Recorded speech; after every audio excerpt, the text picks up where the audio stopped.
नमस्कार शेतकरी मित्रांनो, मी अजय पाटील तुमचं आपल्या ए पी फार्मिंग या यूट्यूब चॅनलवरती स्वागत करतो. आपल्याकडे प्रामुख्याने 2 ते 3 प्रकारची पिकं शेतीमध्ये उत्पन्नासाठी घेतली जातात.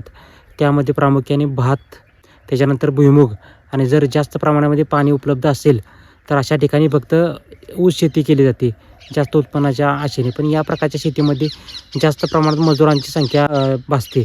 पण सध्या अशी परिस्थिती आहे की शेतामध्ये काम करण्यासाठी मजूर उपलब्ध होत नाहीत आणि मग अशा वेळी मग शेती पडून राहण्याची शक्यता जरा जास्त असते. आणि आपण आता आपल्या चॅनलवरती अशा पद्धतीचे व्हिडिओ दाखवणार आहे की आपल्या आजूबाजूच्या परिसरात जास्त उत्पन्नाच्या आशेने जर बरेच शेतकरी वेगवेगळ्या प्रकारची उत्पन्न घेत आहेत, पण अजून सर्व लोकांना कसे काय करायचे त्या पद्धतीने माहिती नाही. ती माहिती आपण आपल्या चॅनलच्या माध्यमातून त्या लोकांपर्यंत पोहोचवणार आहेत. तर त्याच विषयाला अनुसरून आपण आज आपल्या शेतामध्ये आलेलो आहोत.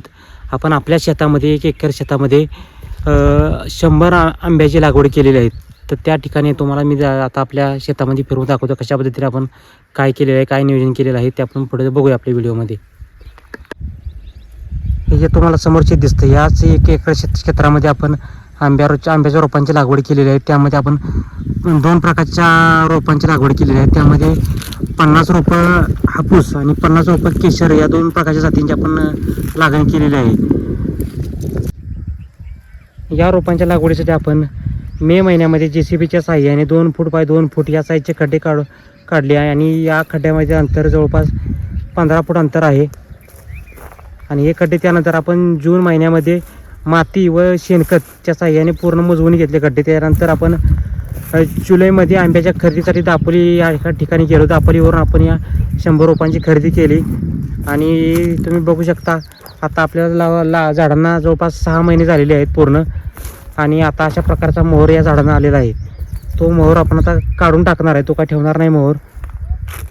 आंबे आपण 3 वर्षानंतर घेणार आहे या रोपानं. तोपर्यंत या रोपांची आता सध्या आपण तो 15 दिवसानंतर छाटणी करणार आहे, पहिली छाटणी. आणि आता पावसाळा संपल्यानंतर आपण या रोपांची पाण्याची सोय केलेली आहे. आता 1 महिन्याभरापूर्वी आपण या ठिकाणी पाण्याची त्यांची सोय केलेली आहे. तर या ठिकाणी आपण ठिबक सिंचनाद्वारे सर्व झाडांना पाणी हे पोचवतो आहे. त्यामुळे आपला मनुष्यबळ पण जास्त लागत नाही, त्रास कमी होतो आहे. सुरुवातीला 1 महिनाभर आम्ही बादलीनं पाणी घातलं इथलं, पण त्याला वेळ पण जायचा आणि त्रास पण व्हायचा. त्याच्यामुळे नंतर मग आपण ही ठिबक सिंचनाची सोय केली. या ठिकाणी आपण 2000 लिटरची पाण्याची टाकी बसवलेली आहे. या टाकीद्वारे आपण 3 ते 4 दिवसानंतर 15-20 मिनटाचं पाणी त्या झाडांना देतो आपण. आणि हे पाणी चालू केल्यानंतर या झाडांना या प्रकारचे फुटवे चालू झालेले आहेत. बघू शकता कसे चांगल्या प्रकारचे फुटवे आपण या झाडाला मिळाले आहेत. सध्या या झाडाची उंची 3 फूटच्या आसपास चाललेली आहे, 3 फूटच्या वरतीच गेलेली आहे. सुरुवातीच्या काळामध्ये ज्या वेळेला इथं वगळाला पाणी उपलब्ध होतं त्यावेळेला आपण बादलीने पण पाणी झाडांना घातलेलं आहे. पण झाडांना त्यावेळेला पाणी घालायला खूप त्रास व्हायचा. त्याच्यामुळे नंतर आपण या टाकीचं नियोजन केलेलं आहे. आणि या टाकीच्या मधून आपण या 15 मिनटामध्ये सर्व झाडांना पाणी हे मुबलक प्रमाणात मिळतं.